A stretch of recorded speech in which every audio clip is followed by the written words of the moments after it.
Today we explore one of the most powerful and practical ideas from Friedrich Nietzsche. Master yourself, or be mastered. This statement may seem simple, but it holds a deep and challenging truth. Nietzsche asks us to look honestly at who we are, to take control of our own lives, and to understand that if we do not do this, someone or something else will control us instead. This idea is not about control over others, but about control over ourselves. To begin, what does it mean to master yourself? Mastery is often thought of as having power, skill, or control. But self-mastery means something deeper. It means knowing your thoughts, feelings, and actions well enough to guide them with intention rather than being pushed and pulled by them unconsciously. It means becoming the captain of your inner ship. Instead of being tossed by every wave of emotion, opinion, or distraction, you steer your life according to your own values and goals. Nietzsche believed that most people live without this kind of mastery. They drift, they react, they follow habits, social norms, and expectations without questioning whether these things actually serve them. They let fears, desires, and external pressures shape their decisions. This leads to a life where they are mastered by forces outside themselves: fear of failure, need for approval, desire for comfort. In other words, when you do not master yourself, you are mastered by whatever has the strongest influence on you, often without your conscious awareness. This loss of self-control is a form of weakness in Nietzsche's philosophy. It is a failure to be fully alive and responsible. To Nietzsche, true strength lies in becoming aware of these inner forces and learning to direct them. It is the foundation for all growth and freedom. The person who masters themselves gains a sense of inner power that no external circumstance can take away.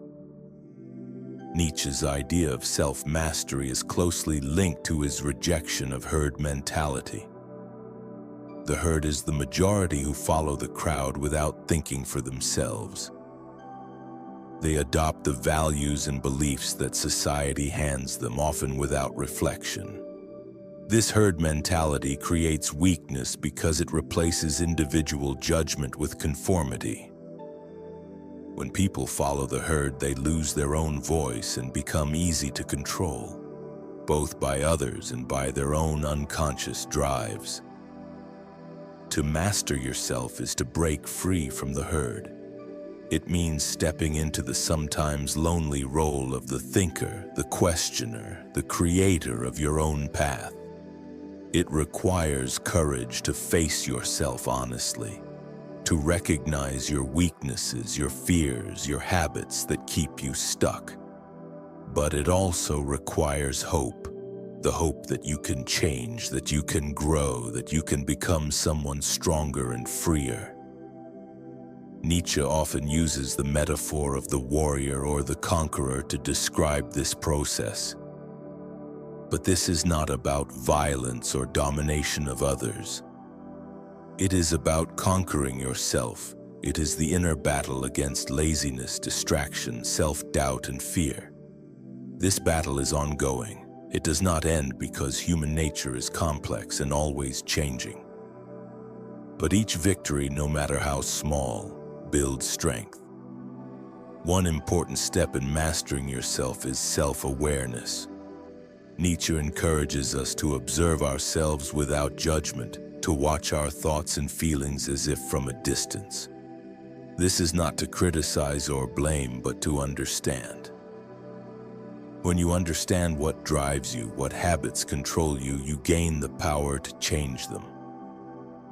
Without this understanding, change is impossible because it is like trying to navigate in the dark. Another key to self-mastery is discipline. Nietzsche was not a fan of easy comfort. He believed that growth comes from challenge and effort.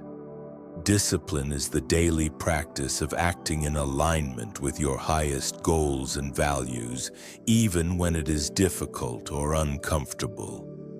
It is saying no to short-term pleasure when it conflicts with long-term well-being. It is building habits that support your freedom rather than undermine it.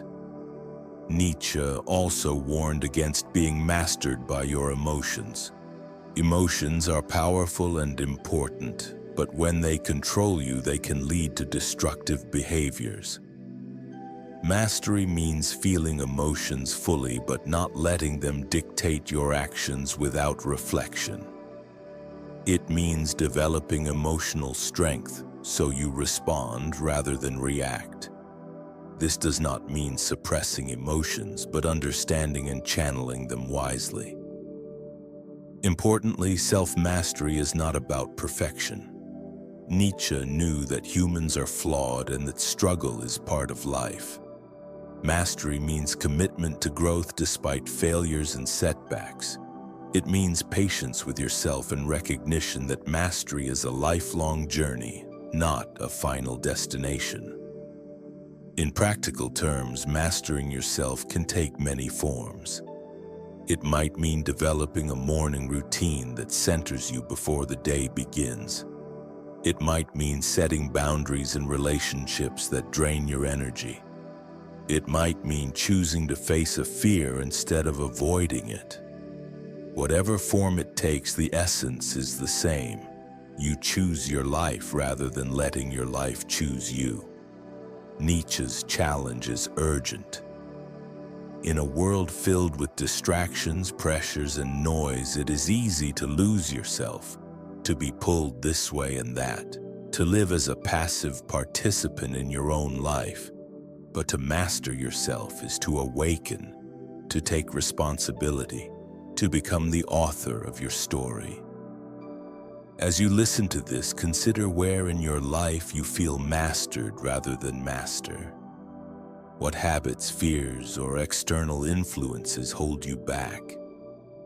What small step could you take today toward greater self-mastery? Remember, the journey begins with awareness and the choice to start. Master yourself or be mastered. This is not just Nietzsche's warning, it is an invitation to freedom. In the first part, we talked about what self-mastery means and why Nietzsche believed it is essential for freedom and strength. Now let's turn to a deeper look at the obstacles that stand in the way of mastering ourselves. Because the truth is, self-mastery is not easy. It is a challenge that requires courage, patience, and honesty. One of the greatest obstacles is the part of ourselves that prefers comfort over growth.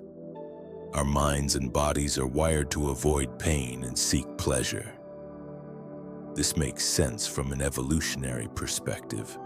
Pain warns us of danger, and pleasure encourages us to repeat actions that keep us alive. But in modern life, this natural tendency can work against us. It can trap us in habits that feel good in the moment but limit our potential in the long run. Nietzsche calls this tendency slave morality. It is a kind of moral system that values weakness, passivity, and safety over strength, creativity, and risk. Slave morality tells us to avoid conflict, to be humble, to obey rules, and to suppress desire. This morality was, in Nietzsche's view, a survival strategy for the weak to gain some power by controlling the strong. Over time, it became the dominant way many people think and live. But Nietzsche saw this morality as a chain, not freedom. It tells us to be good in ways that actually weaken us. It makes us afraid of our own power. It encourages us to conform instead of create. It keeps us mastered by fear and guilt. To master yourself, you must learn to recognize and challenge this slave morality inside you. This means asking difficult questions. Which rules do I follow because I truly believe in them? Which do I follow because I am afraid to break them? Which parts of myself do I hide or deny because they don't fit with what I've been taught is good? This process can be uncomfortable. It might bring up guilt, confusion, or loneliness. But it is necessary, because only when you see the chains can you begin to break them. Another obstacle is the fear of failure. Many people are afraid to take risks or try new things because they worry about failing, looking foolish, or losing what they have. Nietzsche understood this fear well. He believed that failure is not the opposite of strength, but a necessary part of it. Strength grows through struggle, through falling and rising again. If you want to master yourself, you must learn to see failure differently. Not as defeat, but as feedback. Not as an end, but as a step forward. Each failure teaches you something about yourself. Each failure shows where you can grow. In fact, Nietzsche believed that the strongest people are those who have experienced great suffering and loss but have not been crushed by it. Instead, they use suffering as fuel to become stronger and more creative. So when fear of failure threatens to stop you, remember that growth is impossible without risk. To master yourself, you must be willing to fail, to fall, to get up and try again. Next, we must consider the obstacle of distraction. In our modern world, distractions are everywhere. Technology, social media, endless entertainment, constant noise. These distractions can pull us away from self-reflection, from purposeful action, from the deep work of mastering ourselves. Nietzsche believed that focus and solitude are necessary for self-mastery. To hear your own voice clearly, you must sometimes step away from the crowd and the noise. You must create space to think, to feel, to plan. This might mean setting boundaries around your time and attention, turning off your phone, spending time alone in nature or quiet, practicing meditation or journaling. Discipline in how you use your attention is a powerful tool for mastering yourself, because attention is the gateway to action. Where you put your attention, you put your energy. And where you put your energy, you shape your life. Another important obstacle is the tendency to blame others or external circumstances for our situation. It is easier to say, "I can't succeed because of my environment," or "I am not happy because of others' actions," than to take full responsibility for our lives. Nietzsche challenges us to take radical responsibility, to recognize that no matter what happens outside, the way we respond is always within our power. We cannot always control the world, but we can control how we engage with it. Mastering yourself means owning your choices, your thoughts, your feelings. It means no longer being a victim to circumstances or people. This is a difficult step because it requires humility and courage. But it is also deeply empowering. Now, how do we overcome these obstacles? First, by cultivating awareness. Pay attention to where your comfort zones lie. Notice when fear or distraction or blame take over. Observe without judgment, simply to know. Second, develop small, consistent habits that build your discipline. This might be waking up a little earlier to plan your day, setting clear intentions for your work, practicing mindfulness for a few minutes each day. Third, practice radical honesty with yourself. When you catch yourself making excuses or blaming, pause and ask, what can I do differently? What is true here, even if it's uncomfortable? Fourth, embrace struggle as a teacher. When you face difficulty, do not run. Lean in. Ask, what is this teaching me? How can this make me stronger? Finally, seek solitude and focus. Create regular time for reflection and deep work. Protect your attention like a treasure, because it is. Nietzsche's call to master yourself is not a call to perfection. It is a call to courage, to persistence, to becoming more fully alive. It is a lifelong journey with many setbacks and breakthroughs, but it is the only way to true freedom. Because if you do not master yourself, someone or something else will master you. Your fears will master you. Your desires will master you. Your environment will master you. And that is a life half lived. So as you move forward, remember this: mastery begins with small choices made every day. Each time you choose to face yourself honestly, to act with purpose, to hold your attention, you build strength. Each time you refuse to be controlled by fear, distraction, or blame, you become freer. And that freedom is the foundation of everything Nietzsche valued: strength, creativity, joy, and ultimately the ability to become who you truly are. In the previous parts, we have explored what it means to master yourself and the obstacles that stand in your way. Now we come to the final and most inspiring part of Nietzsche's teaching: how to become the architect of your own life. How to not only master yourself, but to create yourself. Nietzsche believed that self-mastery is not an end in itself. It is the foundation for something greater: self-creation. Once you begin to master your inner world, you open the possibility to design your life according to your own highest vision. This is not about following rules or conforming to others' expectations. It is about becoming an artist of your existence. To become the architect of your life, you must first embrace your freedom fully. Freedom can be frightening because it means there is no one else to blame, no one else to tell you what to do. But it is also deeply liberating. It means you have the power to shape your destiny. Nietzsche calls this process becoming who you are. It is a journey inward and outward where you explore your deepest values, desires, and strengths. You question everything you have been taught and choose what to keep, what to reject, and what to transform. This requires courage, the courage to stand alone if necessary, to create new values in a world that often clings to old ones, to say no to the herd and yes to your own path. Nietzsche uses the metaphor of the artist to describe this process.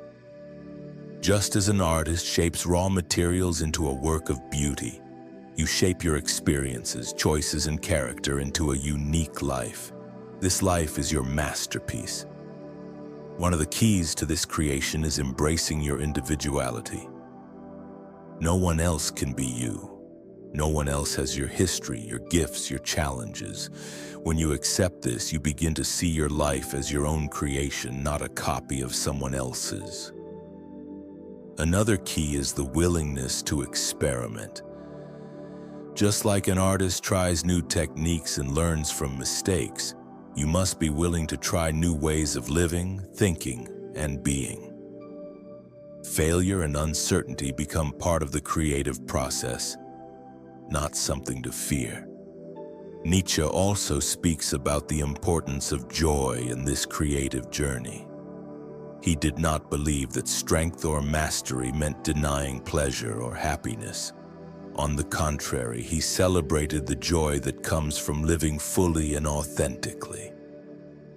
This joy is not superficial or fleeting. It is a deep sense of satisfaction that comes from knowing you are living your truth. To become the architect of your life, you must also cultivate what Nietzsche called the will to power.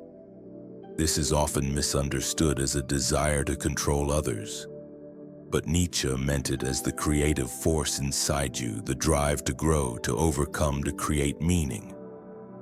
It is the inner energy that fuels self-mastery and self-creation. The will to power pushes you to set goals, face challenges, and keep moving forward even when the path is difficult. It is not about dominating the world, but about mastering and expanding your own world. Now, how can you begin this process of self-creation? First, reflect on your values. Ask yourself, what truly matters to me? What kind of person do I want to become? What legacy do I want to leave? Second, set clear intentions based on these values. These intentions will guide your choices and actions, helping you stay true to yourself. Third, develop habits and routines that support your growth and creativity. This might include daily reflection, learning new skills, or spending time in nature. Fourth, embrace challenges as opportunities to grow. When you face difficulties, remember they are part of the creative process. Fifth, practice gratitude and joy. Celebrate your progress and the beauty of life, even in small moments. Finally, surround yourself with people who support your growth and respect your individuality. Community is important, but it should not demand conformity. Remember, becoming the architect of your own life is a lifelong journey. It will have ups and downs, moments of doubt and clarity. But each step you take towards self-mastery and self-creation makes you stronger, freer, and more alive. Nietzsche's message, master yourself or be mastered, is not just a warning.